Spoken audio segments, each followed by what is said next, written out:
فيها وأهلنا أهلنا وجميع مشايخنا ومعلمينا وطلبتنا وطالبتنا من يومنا هذا إلى يوم الآخرة. تكبير takbir, sallu ala Muhammad. Saudara bisa duduk yang tenang. Kalau berdiri kasihan yang belakang, saudara. Guru kita dari jauh datang buat ngunjungin kita dengan bergembira. Saudara bisa duduk, duduk dan tenang. Jangan ada yang ngobrol, jangan ada yang ngobrol. Setuju? Alhamdulillah, kita kedatangan seorang ulama yang tegas dan istiqomah. Saudara, mengawali beliau berbicara. Saudara, tenang, jangan ada yang berbicara. Tenang, jangan ada yang berbicara. Ulama istiqomah di Indonesia mulai jarang, saudara. Dulu Al-Habib Salim bin Ahmad bin Jindan berceramah di Masjid Matraman. Beliau bilang apa, saudara-saudara? Saudara, yang namanya hutan itu ditakuti karena banyak singanya. Sekarang singa sudah menjadi sirkus, saudara-saudara. Disuruh guling, dia guling. Disuruh lompat, dia lompat. Ulama yang ada di hutan sudah mulai jarang, saudara. Saudara, siapa ulama? Siapa ulama yang dianggap Abdul Habib Salim Jindan sebagai singa-singa yang menjaga hutan? Dialah ulama yang istiqomah seperti guru kita Al-Habib Bahar bin Smith. Kita doakan semoga Allah panjangkan umurnya dalam keadaan sehat walafiat, berkahkan hidupnya, selamatkan selalu dakwahnya, menangkan perjuangannya. Takbir kepada guru kita Al-Ustadz Al-Habib Bahar bin Smith. Waktu dengan sepenuh kehormatan kami persilakan. Sallallahu alaihi Muhammad.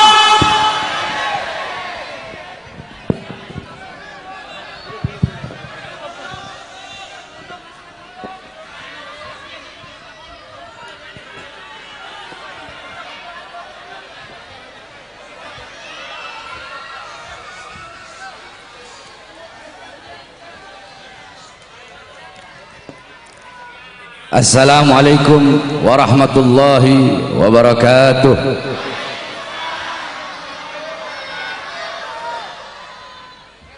Alhamdulillahil ahad, wassalatu wassalam ala man fis sama ismuhu Ahmad wa fil ardi ismuhu Muhammad wa ala alihi wa sahbihi wa ba'd.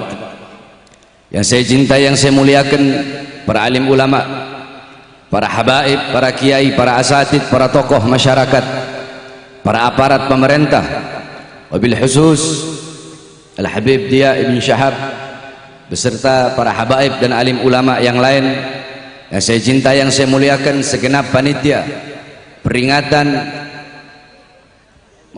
Maulid Nabi besar Muhammad sallallahu alaihi wasallam beserta seluruh hadirin hadirat, bapak-bapak, ibu-ibu, khususnya para pemuda-pemudi umat baginda Nabi besar Muhammad yang selalu dimuliakan oleh Allah Subhanahu wa taala. Saudara-saudara, sebelumnya saya mohon maaf karena tidak bisa lama. Malam hari ini saya ada 5 tempat. Ini tempat yang pertama, masih ada beberapa tempat lagi. Walaupun sedikit, insyaallah bermanfaat. Hadirin sekalian yang dimuliakan oleh Allah Subhanahu wa taala, kita duduk pada malam hari yang mulia ini dalam rangka Maulid Nabi besar Muhammad. Kita duduk di sini untuk memuliakan dan mengagungkan daripada hari kelahiran baginda Nabi besar Muhammad sallallahu alaihi wasallam. Dalam kitab Khawashi Syarwani ala Tuhfatul Muhtaj, yang dimana kitab tersebut adalah hasyiah daripada kitab Tuhfatul Muhtaj Al-Imam Ibnu Hajar Al-Haytami. Kitab Tuhfatul Muhtaj Al-Imam Ibnu Hajar Al-Haytami adalah syarah daripada kitab Minhaj Al-Imam An-Nawawi. Dalam kitab tersebut, dalam kitab Hasyiah Syarwani dijelaskan, qala muallif, inna afdhalal layali huwa lailatul maulidis syarif, thumma lailatul qadar, thumma lailatul jum'ah. Al-Imam Asy-Syarwani radhiyallahu an, beliau berkata dalam kitab Khawashi Syarwani, inna afdhalal layali, sesungguhnya malam yang paling utama, malam yang paling mulia, malam yang paling agung adalah malam kelahiran baginda Nabi besar Muhammad. Setelah malam kelahiran Nabi, baru malam Lailatul Qadar. Setelah malam Lailatul Qadar, baru malam Jumat. Pertanyaannya, kenapa malam maulid lebih utama, lebih mulia dan lebih agung daripada Lailatul Qadar? Padahal Lailatul Qadar adalah malam turunnya para malaikat. Lailatul Qadar adalah malam yang lebih utama daripada 1000 bulan. Tapi kenapa malam maulid lebih unggul, lebih utama dan lebih mulia daripada Lailatul Qadar? Al-Imam Al-Qastallani radhiyallahu an, beliau menjawab dalam kitab beliau bahwasanya malam Lailatul Qadar lebih utama, lebih mulia dan lebih agung serta lebih unggul daripada Lailatul Qadar karena 3 sebab, karena 3 perkara. Yang pertama, malam Lailatul Qadar adalah apa? Malam Lailatul Qadar adalah malam turunnya para malaikat, malam adanya malaikat di muka buminya Allah Subhanahu wa taala. Sedangkan malam maulid, sedangkan malam kelahiran Nabi adalah malam adanya Nabi Muhammad di muka buminya Allah. Adanya Nabi Muhammad, adanya Rasulullah sudah tentu lebih utama, lebih mulia dan lebih agung daripada adanya para malaikat. Itu yang pertama. Yang kedua, malam Lailatul Qadar adalah malam yang dimana pada malam tersebut adalah anugerah Allah untuk baginda Nabi besar Muhammad sallallahu alaihi wasallam. Sedangkan malam maulid, malam kelahiran Nabi adalah malam sosoknya, malam lahirnya sosok yang diberikan anugerah tersebut, yaitu malam lahirnya Nabi Muhammad SAW. Berarti kalau bukan karena maulidnya Nabi, kalau bukan karena lahirnya Nabi, tidak akan pernah ada yang namanya Lailatul Qadar. Bahkan kalau bukan karena kelahiran Nabi, tidak akan ada hari-hari yang mulia dalam Islam. Tidak akan ada Idul Fitri, tidak akan ada Idul Adha, tidak akan ada Nuzulul Quran, tidak akan ada Fathul Makkah, tidak akan ada Ramadan, tidak akan ada iman, Islam, takwa, ilmu, amal, zuhud, ibadah, qanaah. Tidak akan ada itu semua kalau bukan diawali daripada hari kelahiran baginda Nabi besar Muhammad sallallahu alaihi wasallam. Oleh karenanya saudara-saudara, kita duduk pada malam hari yang mulia ini untuk memuliakan dan mengagungkan kelahiran Nabi. Kita duduk di sini bergembira dengan lahirnya baginda Nabi besar Muhammad sallallahu alaihi wasallam, bergembira dengan lahirnya Nabi yang suruh, yang memerintahkan bukan para ustadz, bukan para kiai, bukan para habaib, bukan para ulama, bukan para aslafun saleh, bukan para tabi'in tabi'in, bukan para tabi'in, bukan para sahabat, tetapi yang memerintahkan bergembira dengan lahirnya Nabi adalah Allah Subhanahu wa taala. Sebagaimana dalam Al-Qur'an Allah Subhanahu wa taala berfirman, "Qul bi fadlillah wa bi rahmati fabidzalika falyafrahu." Katakanlah dengan karunia Allah dan dengan rahmat Allah, maka dengan karunia dan rahmat tersebut falyafrahu, hendaklah mereka bergembira dengan adanya karunia dan rahmat Allah Subhanahu wa taala. Apa karunia Allah? Apa rahmat Allah? Dalam kitab-kitab tafsir dijelaskan oleh para mufassir, dijelaskan oleh para ulama-ulama ahli tafsir, sebagaimana dijelaskan dalam kitab tafsir Jami'ul Bayan Al-Imam Ibnu Jarir At-Tabari, dijelaskan juga dalam kitab tafsir Ma'alimut Tanzil Al-Imam Baghawi, tafsir Madarikut Tanzil Al-Imam An-Nasafi, tafsir Anwarut Tanzil Al-Imam Baydawi, tafsir Kabir Al-Imam Fakhruddin Ar-Razi, tafsir Ad-Durrul Manthur, tafsir Bil Ma'thur Al-Imam As-Suyuti, tafsir Jalalain Al-Imam Jaluddin Al-Mahalli, dan diteruskan oleh Al-Imam Jaluddin As-Suyuti bahwasanya rahmat Allah, karunia Allah adalah ilmu. Karunia Allah ada yang berkata iman, ada yang berkata Islam, ada yang berkata Al-Quran. Rahmat Allah ada yang berkata iman, ada yang berkata Islam. Akan tetapi dalam ayat yang lain Allah berfirman, wa ma arsalnaka illa rahmatan lil alamin. Tidak aku utus engkau wahai Muhammad kecuali engkau adalah rahmat bagi seluruh alam semesta. Rahmat Allah yang paling agung, rahmat Allah yang paling besar adalah baginda Nabi besar Muhammad. Nikmat Allah yang paling besar, nikmat Allah yang paling agung adalah baginda Nabi besar Muhammad. Jikalau kalian bertanya mungkin kepada seluruh para ulama, para ustadz, para kiai dari ujung barat sampai ujung timur, bahkan banyak di panggung-panggung dakwah, di panggung-panggung ceramah, banyak para khutbah, banyak para orang-orang yang suka ceramah, mereka selalu di awal ceramahnya mengatakan kita bersyukur kepada Allah atas nikmat yang paling besar, yaitu iman, yaitu Islam. Banyak para penceramah, para ustadz, para kiai yang berkata seperti itu. Jikalau kalian bertanya kepada seluruh para ulama dari ujung barat sampai ujung timur, kebanyakan jikalau kalian bertanya apa nikmat yang paling besar, apa nikmat yang paling agung, maka mereka akan menjawab iman, mereka akan menjawab Islam. Tetapi jikalau kalian bertanya kepada Bahar bin Ali bin Smith, apa nikmat yang paling besar, apa nikmat yang paling agung, nikmat yang paling besar, nikmat yang paling agung adalah baginda Nabi besar Muhammad sallallahu alaihi wasallam. Bukankah iman itu ada karena Nabi Muhammad?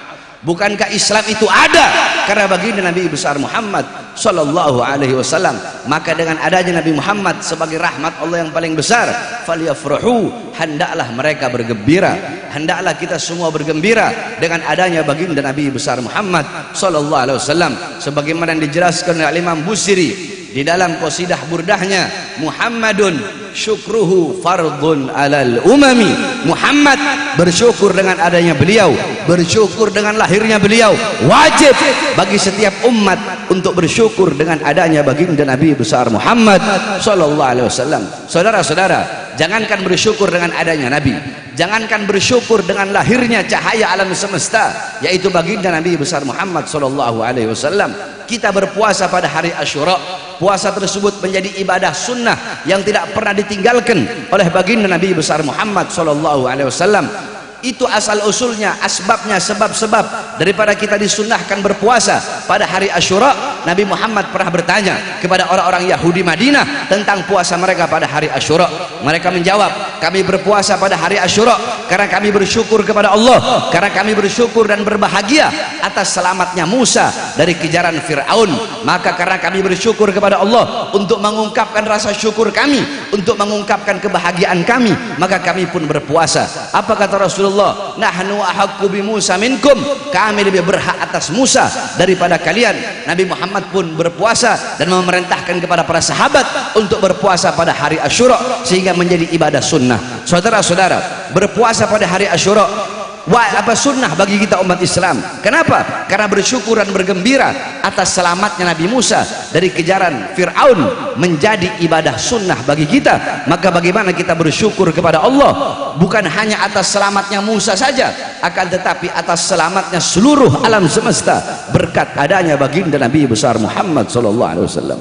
Jikalau bergembira dan bersyukur kepada Allah atas selamatnya Fir'aun menjadi ibadah sunnah, atas selamatnya Musa dari kejaran Fir'aun menjadi ibadah sunnah, maka bagaimana kita bersyukur kepada Allah atas selamatnya seluruh alam semesta berkat adanya baginda Nabi besar Muhammad sallallahu alaihi wasallam?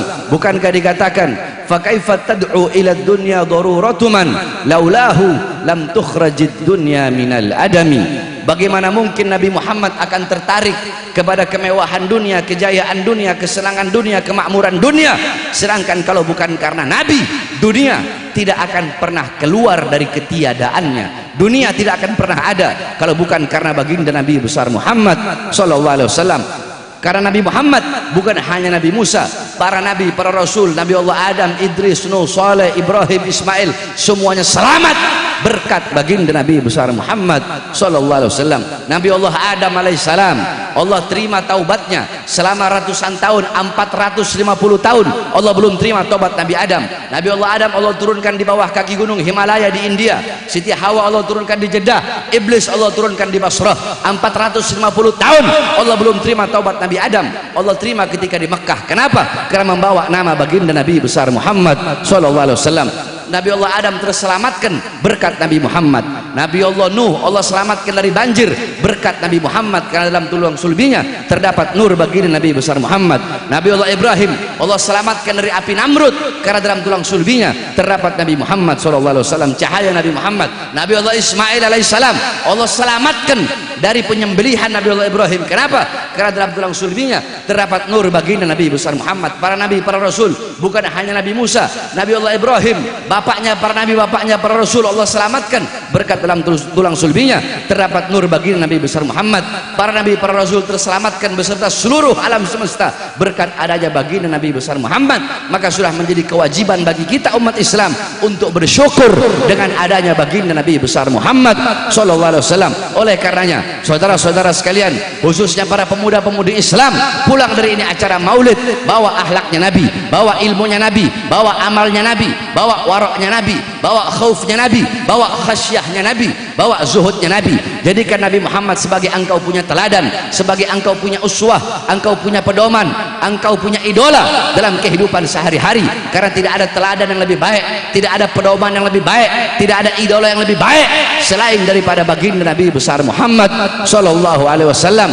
Jadikan Nabi Muhammad sebagai engkau punya teladan, engkau punya pedoman. Berpegang teguhlah engkau kepada Al-Qur'annya Nabi Muhammad, kepada kitabnya Nabi Muhammad, kepada sunnah-sunnah baginda Nabi besar Muhammad Muhammad sallallahu alaihi wasallam, senangkan Nabi Muhammad, gembirakan Nabi Muhammad dengan menghidupkan engkau punya rumah tangga dengan ajaran Nabi Muhammad sallallahu alaihi wasallam, dengan agama Nabi Muhammad sallallahu alaihi wasallam. Saudara-saudara sekalian yang dimuliakan oleh Allah Subhanahu wa taala, wasiat saya terakhir bagi seluruh para pemuda-pemudi Islam, wahai para pemuda-pemudi Islam, syubbanul yum rijalul ghad, pemuda-pemuda masa kini adalah pemimpin-pemimpin di masa yang akan datang.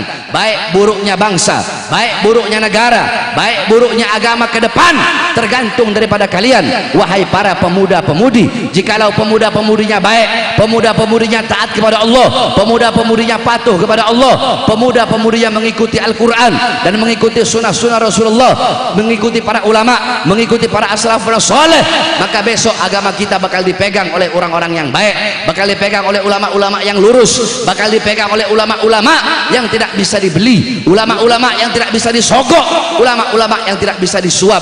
Jikalau anak-anak mudanya baik ke depan, agama bakal dipegang oleh orang-orang yang baik, negara bakal dipegang oleh para pejabat-pejabat yang baik, para aparat-aparat yang baik. Tetapi kalau anak-anak mudanya rusak, jikalau para pemuda-pemudi rusak, pada pemuda-pemudi buta Al-Quran, tidak mengenal agama, jauh dari Allah, jauh dari Rasulullah, anak-anak mudanya melakukan maksiat, mungkarat, dolalat, sayyiat, mukhalafat, anak-anak mudanya mabuk-mabukan, anak-anak mudanya narkoba, anak-anak mudanya berjudi, anak-anak mudanya melacur, anak-anak mudanya pergaulan bebas, anak-anak mudanya buta agama, maka besok ke depan bangsa kita, negara kita bakal menjadi negara yang buruk, negara kita bakal jadi negara yang rusak, bangsa kita bakal menjadi bangsa yang rusak, agama bakal dipegang oleh orang-orang yang rusak. Oleh karenanya para pemuda-pemudi Islam harus menjadi pemuda-pemudi yang selalu berada di barisan paling depan untuk menyampaikan kebenaran. Jangan pernah engkau takut untuk menyampaikan kebenaran, jangan pernah engkau takut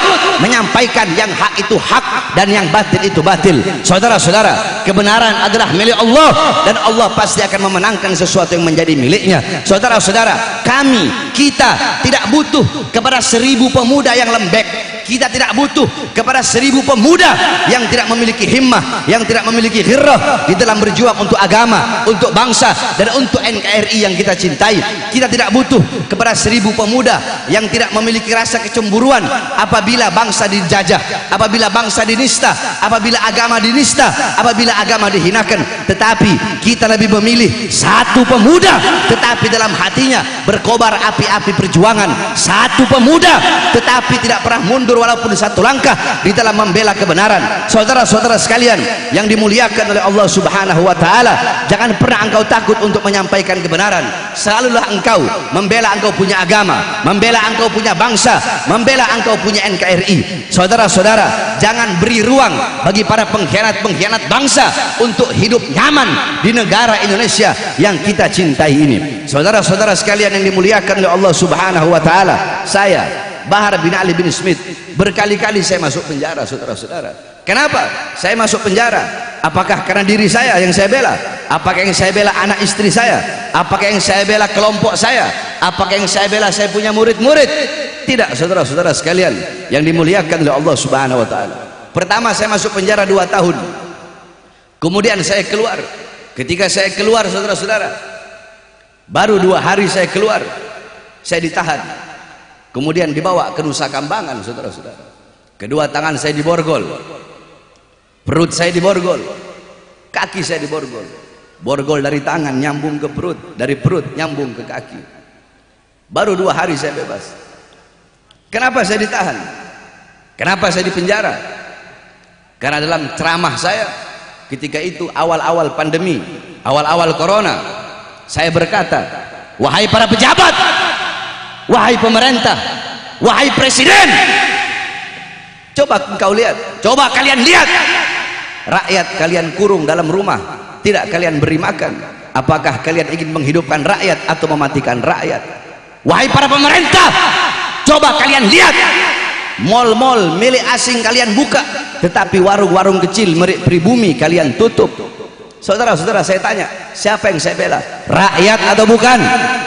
Jawab yang keras, rakyat atau bukan? Siapa yang saya bela?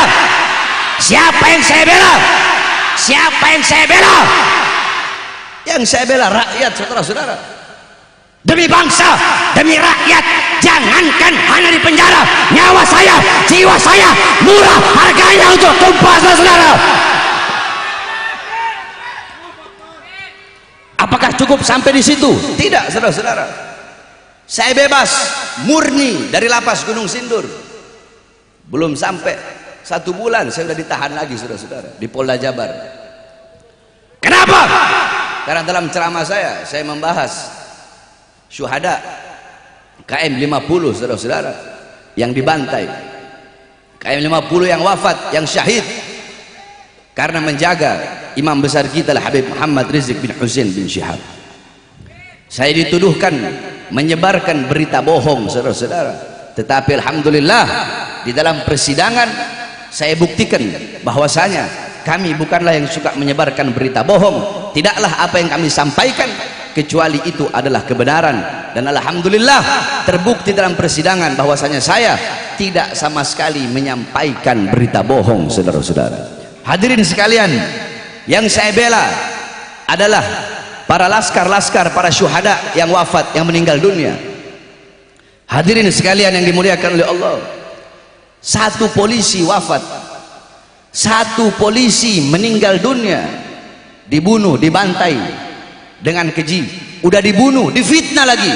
Sama siapa? Sama Sambo, saudara-saudara. Saya tanya, Sambo biadab apa tidak? Biadab apa tidak? Bejat apa tidak? Penjahat apa bukan? Bajingan apa bukan?